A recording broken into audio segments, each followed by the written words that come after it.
yes, just making a quick video just to show how to open a liquidity pool for tokens that have not created the USD1 pools yet for their Bonk Fund tokens. So just create a liquidity on Raydium, hit create. You're generally stick with concentrated liquidity. It's much more efficient. Hit continue here. And again, it's super simple, but the base token, that's going to be the token, that's going to be your token. The token net is going to be kind of the first in the pair. And so just for an example here, detail here, which we'll add. So quoting base token of Dale, and then the quote token. This is what it's paired with, and you're going to select USD1 here.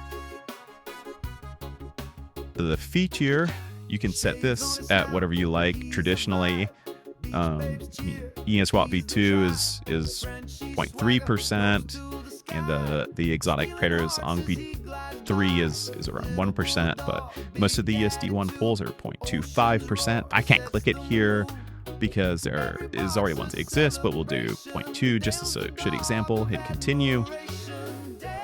So this is the initial price, which again, the base and quote, it's showing you USD1 per Dale token.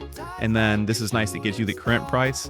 And so if you want to just set it at kind of where it currently is, which is what I would recommend, you can just take this number and paste it in there. And that's telling you that you're setting the initial pool at a range that is where the current price is.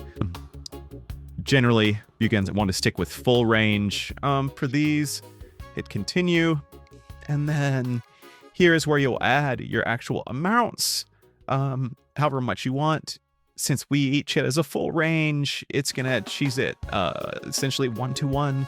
So one of these will be limiting. You just pick that, preview the pool. This shows your position, current price, select your range, confirm deposit, chain USD1 and Solana, Dale, confirm, and it creates it.